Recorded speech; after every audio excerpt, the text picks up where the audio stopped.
Welcome to the next tutorial in our Photoshop series. We'll be doing this tutorial about a great neon text effect for your text. It's a simple effect that will make it really fun to add text to your images of brick walls, or nighttime building photos, and more. First, we'll start out with a brick wall image. Any brick wall image will do, as we will put our text over it and make it glow. Let's add some text now to the image and write neon, probably in a cursive font of some kind. Make sure the font size is large enough to fit into the middle of the image. Next, we'll add a hue and saturation layer to the image, so select the background layer, then go to Layer, click New Adjustment Layer, and then Hue and Saturation. Set the saturation to pretty low, and the lightness as well, but not too dark. We want it to be bright enough that we can see the brick wall. Next, create a new layer which we'll call Clouds. You could do this, of course, by clicking the New Layer button at the bottom, which looks like a new page. Here we'll add clouds to the layer by clicking Filter, then Render, then Clouds. Create a black layer mask on that cloud layer by Alt-clicking the New Layer Mask button. Make sure your clouds layer is set to divide on the layer mode here. Let's use our brush tool here to uncover some clouds. Set the foreground color to white. Make sure the layer mask is selected. And set the opacity of our brush to about 50%. Make sure your brush hardness is also 0% as well. Once that's done, uncover some clouds behind the neon word.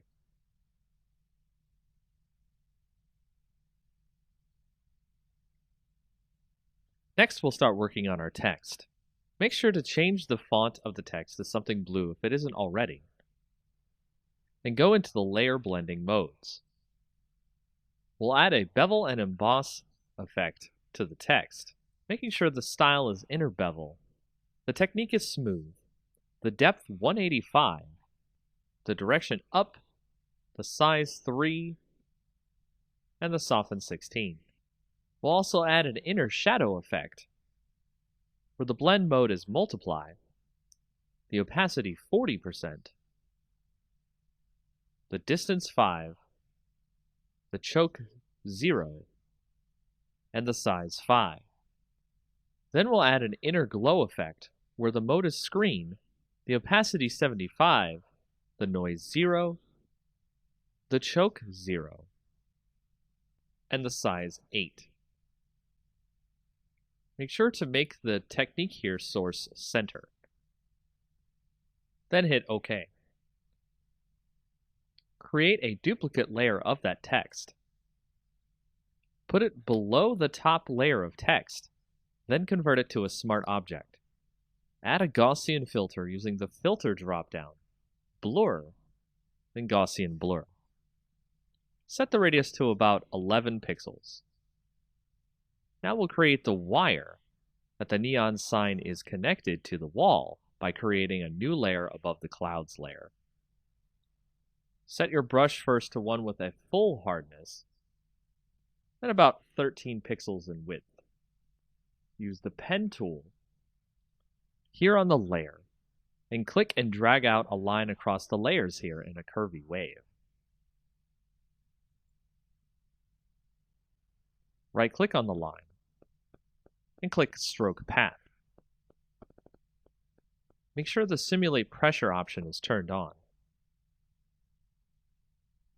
Right-click the path, then click Delete Path. We'll add a blending layer effect to the line, bevel and emboss. Make sure that the depth is 245, size 0, and soften 3. Lastly, we'll add a more soft blue glow to the clouds in another layer. Add another layer on top of this layer, then switch to a soft brush with no hardness, with the size close to the size of our letters. Set the opacity to about 63%. Brush in some blue Set the layer blending to soft light. And there you have it. Our neon sign is complete. Tutorial. This time we'll be doing a great fire text effect. This can create a great illusion of text that looks like it's either made of fire or on fire. We've already started with a great fire effect image we'll use later in the tutorial. We'll proceed by opening a new file, making the height 1280 and the width 720. Change the background to black by using the Paint Bucket tool, and make sure the foreground color is black. Use the Text tool next, and a great tall font. I'll type the word fire here so we can see the effect on it later. Let's go to the blending options on our layer and add an outer glow. Change the color in the box here to F70300, then hit OK. Select the satin blending next and change that color to 872D0F, and hit OK as well. Change the opacity on the satin effect to 100%. Change the distance to 10 pixels, then hit OK. Now select Inner Glow. Change the blend mode to color dodge here. Next, change the color to E5C23B, then hit OK. Change the opacity to 100%, the size to 10 pixels, then hit OK. Now we're done with our text, so hit right-click on the text layer and rasterize our type. Now we're going to fade out the top of our fire text. So use the eraser tool and set the brush to 250 pixels with 0 hardness. Erase some of the text as you see here.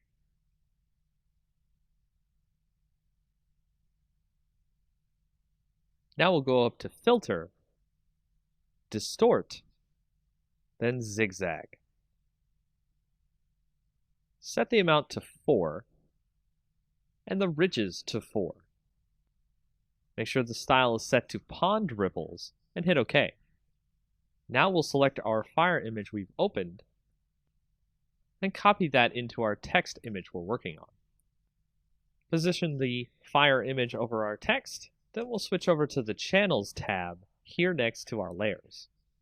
Hold Ctrl and click the green layer to load a selection of the areas of fire in our image. Head back to the Layers tab, then press Ctrl J to make a copy of the selection we got from the Channels tab. Delete our original fire layer. Here I'll rename the layer Fire Main to stay organized. We'll move the fire around to wherever we like in the image. From here, we'll resize the image to fit over our text, then duplicate the layers so we can make more fire effect on our text. Be sure to resize, rotate, and erase edges of the fire around the text so it looks like the text is on fire realistically. And that's how you do this effect. Let's create a great lens flare effect for our photos. Of course, you could use the lens flare effect in Photoshop, but it usually comes out pretty cheaply made and poorly well done.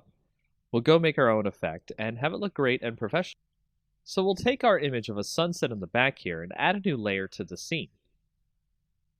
Then we'll take a brush and make sure the hardness is set to 0, the size to about 300, and then we'll change the color of our brush to white.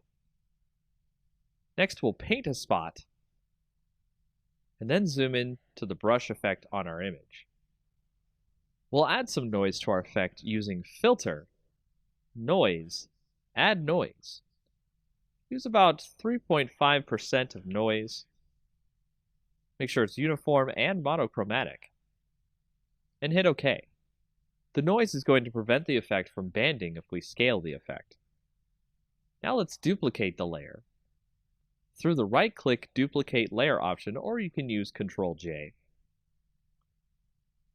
We'll name the new layer White, and the old layer Orange.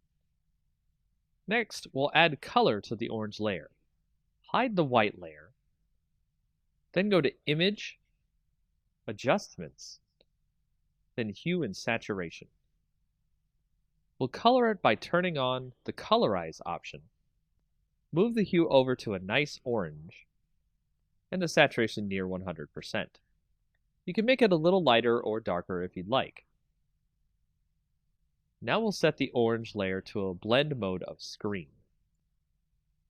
Then we'll set the white layer to a blend of linear dodge add.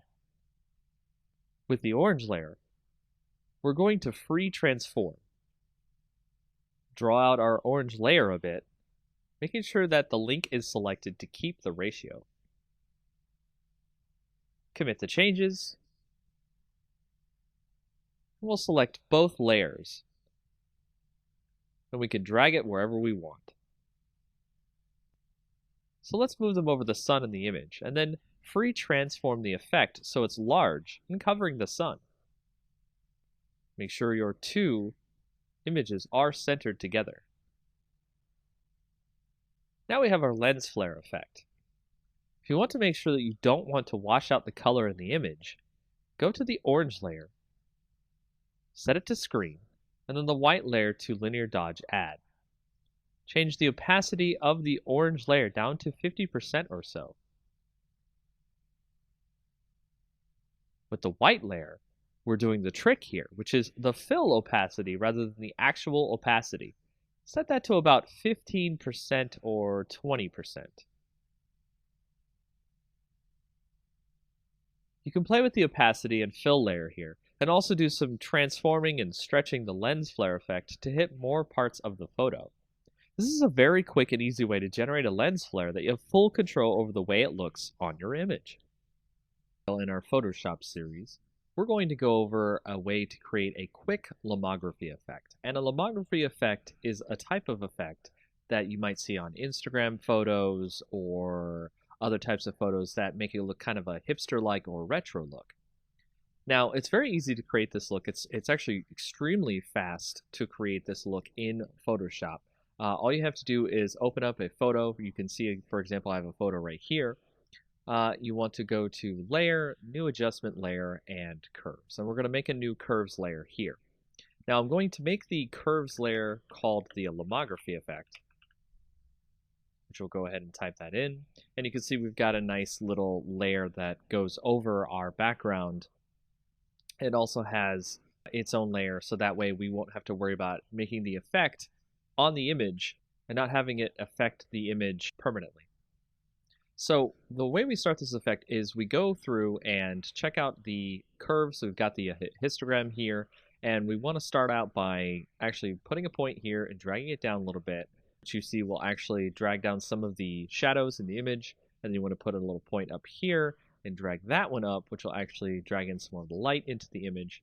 Then we'll go into the red, and we'll actually put a little point there, drag that down a little bit so we can get some more in there. But we actually want to drag the shadows up a little bit so we can get some more darkness depth to the image. We also want to drag up the end here as well and go to the green and do the same thing. Drag up a little bit there, drag down a little bit at the top. And then when we get to the blue, we'll actually do this a little bit different. We actually want to drag up on the previous one, and we actually want to drag down at the top here, which will actually add a lot of different blues to the image there. So if we go back to the original RGB, we can actually pull up the shadows a bit, because we want to create that kind of soft tone in the shadows as well. And by doing that, that allows us to create a great lomography effect. It's actually kind of overdone here. It's a little bit too much on the image. So if we go to the opacity, and when you turn the opacity down to maybe about like 50, 55, you can see that it has put itself over the image, and you can see a nice effect on your image that gives it kind of a hipster or retro look. And you can turn on and off the layer to see the difference in the image as we put the Lomo effect on. And that's pretty much it for this tutorial. tutorial where we'll actually show you a way how to do digital black and white conversion. It's quite an easy effect to do. We'll start by opening up an image that you might have seen before on a previous tutorial. We'll open that up and we'll show you how we'll be able to do the conversion here. Now, you can do a saturate effect in GIMP as well, but what I like to do is create a new layer. So we'll go over here and we'll go ahead and make a new layer. We'll make that transparent, that's fine. And from there, we'll also create a layer mask. So go ahead and add a layer mask to this layer. Make sure that it's set to white so it's full opacity. And you want to change this layer's mode to saturation. And by changing this layer's mode to saturation, you'll be able to change the opacity on the saturation on the layer. To get the saturation on the layer, you'll go over to the bucket tool and you will put in black on the actual layer itself. And this will create desaturation of the layer. And you'll be able to see the entire layer is in black and white. Now, you can set the opacity on this so the effect is not that dramatic. So you can have some color, you can have less color, all the way up to 100%. So you can change this as you will, instead of just using the saturation effect, which will be one time only. You can use this to great effect to choose the granular control over the black and white conversion effect. Now, what you can also do is with this and having the mask, you can go to the original layer itself, use the scissors tool, and you can pick out parts of the image you want to have in color itself. So if you see here, I have picked out some of the glasses to be in color, and the scissors tool is one of the best tools for this as it tries to find the edges of the glasses on our background layer here. And of course, you could drag each point to make sure it tries to find all of the different parts of the glasses, and then we'll go ahead and click inside to select it. And if we do that and then go back to our layer mask for our saturation layer, we can go in there and we can select the brush tool, make sure it's set to black because we're going to be painting on the layer mask so we can make the color shine through. And you can just start painting in those glasses there and make those glasses show up in actual color compared to the rest of the image. And that's just a very quick way of how to do digital black and white conversion in GIMP. About GIMP. In this next tutorial, we'll go over a quick way how to do a coloring of a sketch that you might scan in or you have received on the internet. And it's really easy to start coloring in GIMP. To start, we'll go ahead and have our sketch open, as you can see right here. And we will go ahead and add a new layer above that sketch. So we'll go ahead and make that a transparent layer. And we will also make sure that that layer is set to multiply instead of normal, because if it is set to normal, you'll just draw the color over the sketch beneath that layer. But with multiply, it actually adds the color over the layer, but in a way so that the previous layer on the bottom shows through. So if you see right here, we've set our color to something that's a little bit more skin toned. Make sure to do that as well, hit OK. And then we will start coloring in over top our sketch. And you can see just by coloring in here with the color that we picked, a nice skin tone color, we can start to get the sketch to look more like something that is 3D or an actual colored in sketch. Now this is a part of the longer process here, is to color in all the parts you need. So I'm going to do just a really quick once over so that way it doesn't take too long and you can see the effects, but also we're not too worried about it being too messy. So as you can see there, I've colored in her face on this sketch. What we can also do is switch a little bit to the burn tool. We'll switch to the dodge and burn tool, then we'll switch to burn down here at the bottom on the options, so that way we can put in some shadows in the image where we think where the shadows are. And we can make sure to change your size of your brush. You can use that using the bracket keys on your keyboard. Left bracket, right bracket changes the size of your brush. And we'll brush in some shadows here on the image, right where the shadows seem to be. If you have a sketch that has the shadows on it, it makes it easier for you to burn in some shadows. And every time you click and burn in the shadows, it will stack on top of each other, so it will make the shadows darker and darker as you continue burning. Now you can see that there are lines here that we can easily tell between the color and the shadows. So from there, we can do a little bit of smudging, and smudging allows us to mix the colors together so that way they are not just lines on the picture. So we'll actually turn down the rate here of the smudging so that way it's not too obvious, and we'll start doing a little bit of smudging on the image here. We can make the lines turn into actual colors instead of very apparent as lines. And that is a very quick and easy way to get started with coloring in GIMP.